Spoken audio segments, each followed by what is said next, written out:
హన్మకొండ నగరం నడిబొడ్డులో ఉన్నటువంటి ధనలక్ష్మి సహిత కాలభైరవ స్వామి దేవాలయాన్ని దర్శించుకునేందుకు వెళ్తున్నాం. ముఖ్యంగా చూసుకున్నట్టయితే ఇది నగరంలో హన్మకొండ బస్టాండ్ నుండి సుమారుగా 500 మీటర్ల దూరంలో మాత్రమే ఉంది. ఇది ఏంటి, అసలు ఈ చరిత్ర ఏంటి, కాలభైరవ స్వామి యొక్క మహిమలు ఏంటి అనేది తెలుసుకునే ప్రయత్నం చేద్దాం.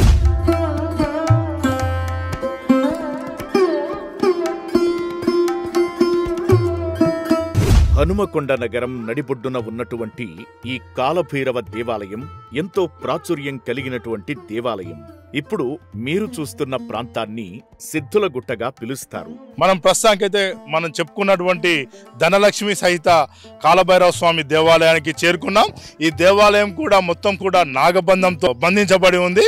ఈ దేవాలయంలో చూసుకున్నట్టయితే ఎక్కువగా నాగుపాములు సంచరిస్తున్నా కూడా ఇప్పటి వరకు కూడా ఎవరికి ఎలాంటి హాని జరగలేదు అంటే అది ఒక మహిమగానే చెప్పుకోవచ్చు. పదండి మరిన్ని విశేషాలు చూసేందుకు ప్రయత్నం చేద్దాం.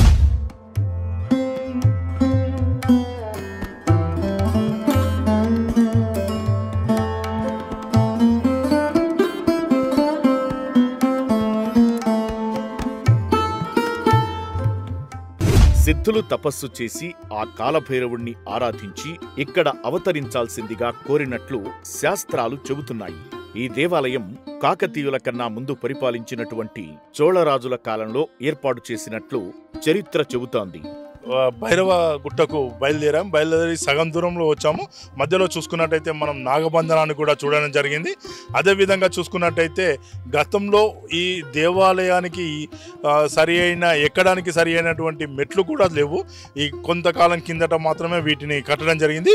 అంటే మనం చూసుకున్నట్టయితే ఈ దేవాలయానికి రావాల్సినటువంటి మెట్లు కూడా ఒక నాగుపాము మాదిరిగా, అంటే నాగుపాము అయితే ఎలా మెలకలు ఉంటుందో అలానే మెలకల ద్వారా ఈ మెట్లు ఏర్పడడం జరిగింది. అంతేకాకుండా చూసుకోవచ్చు మనం ఇప్పుడు ఇక్కడ సొరంగం కూడా ఇక్కడ, అంటే సొరంగం 2 గుట్టల మధ్యలో నుండి ఈ దారి ఏర్పాటు చేశారు. మరి చూసుకుందాం రండి. ఇంకా ఎన్ని అద్భుతాలు, ఎన్ని విశేషాలు, ఎన్ని వింతలు ఉంటాయో మరి చూద్దాం.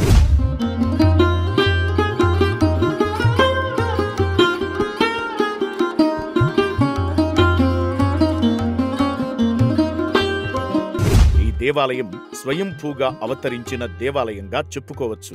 ఈ దేవాలయం చుట్టూ ఉన్న భద్రకాళి, సిద్ధేశ్వరుడు, పద్మాక్షి దేవాలయాలకు కూడా ఈ కాలభైరవుడే క్షేత్రపాలకుడిగా ఉండి ఆ దేవాలయాలను కాపాడుతున్నట్టుగా భక్తుల ప్రగాఢ నమ్మకం.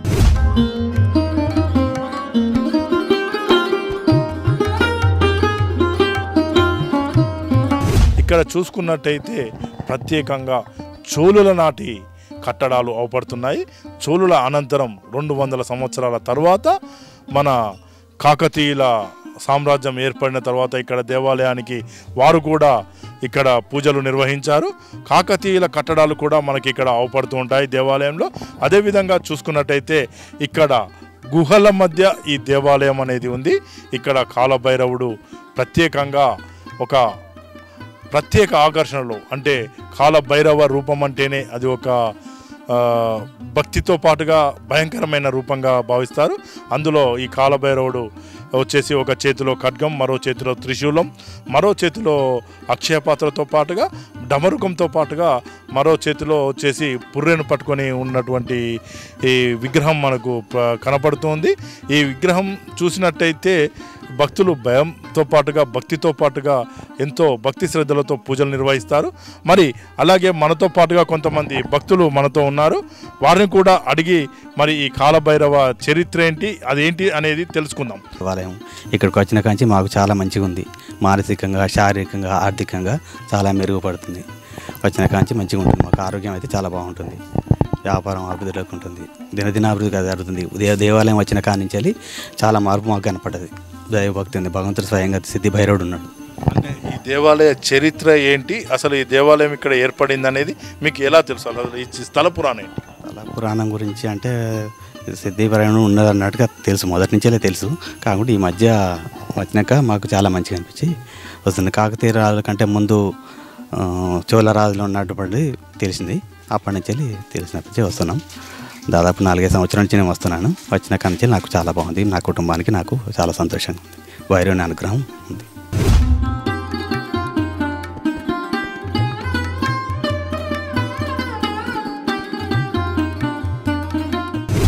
దేవాలయానికి నాగబంధం కూడా ఉందని భక్తులు నమ్ముతారు. నిత్యం ఇక్కడ దేవాలయం చుట్టూ విషసర్పాలు ఎన్ని తిరిగినా కూడా ఎవరికి ఇంతవరకు అపాయం కల్పించలేదంటే ఈ ఆలయానికి ఉన్న మహిమలు అర్థమవుతాయి.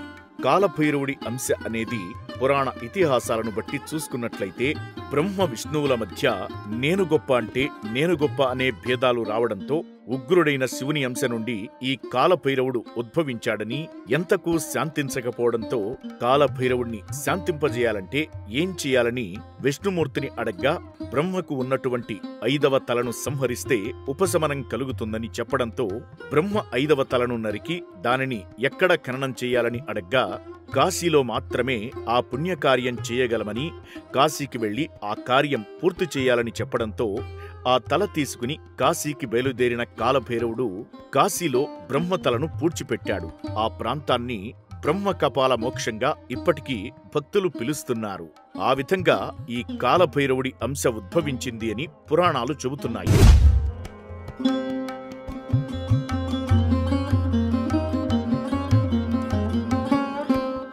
మరో భక్తులు ఉన్నారు, వారి అనుభవాలు ఏంటి, ఎలా ఉంటాయి అనేది అడిగి తెలుసుకుందాం. నా పేరు ప్రశాంత్. నేను అసలు దైవం అంటే ఈ దీనికి సంబంధించింది నేను నమ్మకపోయేది. నా మిత్రుడు డిసెంబర్ 23 రోజు భైరవాష్టకం జరిగింది. ఆ రోజున వచ్చాను. నాకు అంతకుముందు నమ్మకపోయేది, కొంచెం నాకు ఆటంకాలు లాంటివి ఇట్లా ఏమి ఉండేది. టెంపుల్కి వచ్చిన తర్వాత అంతా క్లియర్ అయిపోయింది.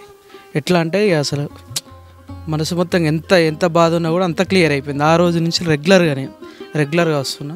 రెగ్యులర్గా పూజలు జరుగుతాయి. పురాతనమైన విగ్రహం మొదలండి వరంగల్. ఇది ఈ కాలభైరవుడు కాకతీయుల కాలం నుంచి ఉంది. ఇది చాలా పవర్ఫుల్. ఈ భైరవుడు అంటే ఈశ్వరునితో సమానం. ఈ భైరవులు 8 రకాలు ఉంటారు. ఆ 8 రకాల్లో ఈ భైరవుడు చాలా పవర్ఫుల్. ఇక్కడ ఎలాంటి హాని జరిగినా కూడా ఈ స్వామి మనకు క్లియర్ చేస్తాడని ఒక నమ్మకం. ఇది కాకతీయుల కాలం చెల్లి ఈ కాకతీయులు ప్రతిష్ఠించింది. కాకతీయుల సామ్రాజ్యానికి ఈ భైరవుడు చాలా సేవ చేసిండు. వాళ్ళకి ఎలాంటి హాని కాకుండా రక్షణ కవచంలా ఉండే ఈ భైరవుడు చాలా ప్రసిద్ధిగాంచింది. ఈ సిద్ధేశ్వర స్వామి టెంపుల్ ఏరియాలో కాకతీయులు మొత్తంగా ఇవన్నీ మంచి సమృద్ధిగా ఉండడానికి ఇవన్నీ నిలుపుకున్నారు ఇక్కడ. ఇది క్రమక్రమంగా మా గురువుగారు విజయ గురువుగారు ముందుపడి చాలా దీన్ని డెవలప్ చేసిండ్రు. ప్రతి ఒక్కరు సహకారంతో గురువుగారు చాలా శుద్ధి చేసిండ్రు. ఈ భైరవుని మీద అందరికీ పబ్లిక్ నమ్మకం వచ్చింది. ఈ భైరవుడు అంటే ఇప్పుడు పబ్లిక్లో చాలా ప్రీతి కలిగింది. ఇక్కడ చాలా పౌర్ణమికి కానీ అమావాస్యకి కానీ అష్టమికి కానీ మంచి పూజలు జరుపుకుంటాడు. అన్ని విధాల బాగుంటుందని కోరుకుంటాడు.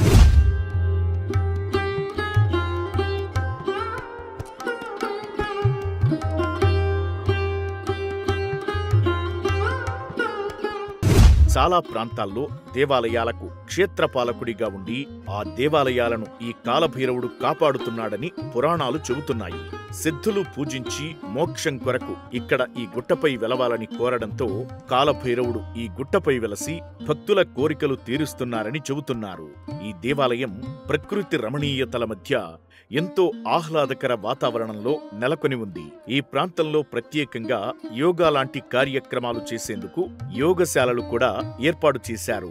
అంతేకాకుండా నిత్య హోమాలు కూడా ఇక్కడ ప్రత్యేక పూజలుగా నిర్వహించడం జరుగుతుందని తెలుపుతున్నారు. ఎంతో మహిమగల ఈ కాలభైరవ దేవాలయాన్ని మీరు కూడా దర్శించుకుని తరించండి.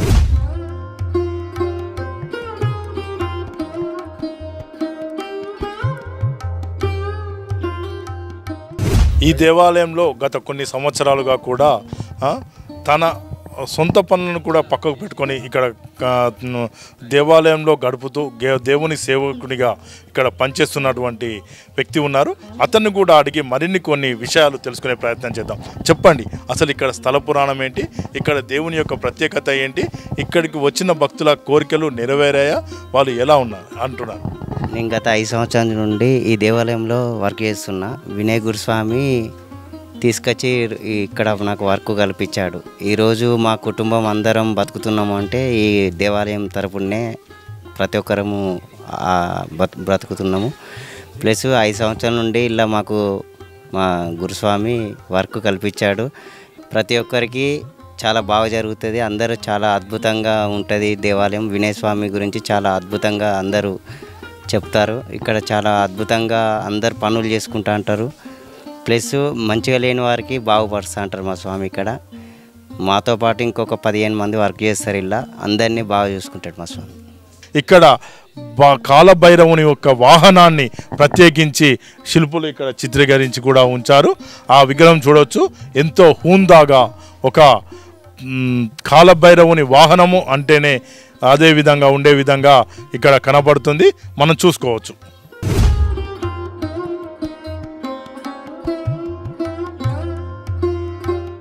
ఈ దేవాలయం యొక్క ప్రత్యేకతలు చాలా ఉన్నాయి. ఒక విధంగా చెప్పుకోవాలనుకుంటే ఈ దేవాలయానికి 4 వైపులా 4 దారులు ఉన్నాయి. అంతేకాకుండా ప్రత్యేకంగా కొన్ని సొరంగ మార్గాలు కూడా ఉన్నాయి. ఆ సొరంగ మార్గాలు అటు చూసుకున్నట్టయితే భద్రకాళి చెరువుకు, మరోవైపు నుండి సిద్ధేశ్వర గుండంకు, అదేవిధంగా ఇక్కడి నుండి 1000 స్తంభాల దేవాలయంకు కూడా సొరంగ మార్గం ఉన్నట్లుగా తెలుస్తుంది. అంతేకాకుండా ఇక్కడ ప్రత్యేకంగా వాతావరణం అనేది ఎలాంటి కలుషితం లేకుండా, ఎలాంటి శబ్ద తరంగాలు కానీ ఏవీ లేకుండా ప్రశాంతమైన వాతావరణంలో గడిపేందుకు ఉదయాన్నే చాలామంది కూడా మెడిటేషన్ చేసేందుకు ఇక్కడికి ప్రత్యేకంగా వస్తూ ఉంటారు. వారి కొరకు ఇక్కడ ప్రత్యేకంగా మెడిటేషన్ మందిరం కూడా నిర్మించబడి ఉన్నది. అలాంటి దేవాలయాన్ని మన S6 ప్రేక్షకుల కొరకు అందించేందుకు మా చిన్న ప్రయత్నం చేస్తున్నాం. కెమెరామెన్ సతీష్తో ప్రదీప్ రాజు, S6 న్యూస్.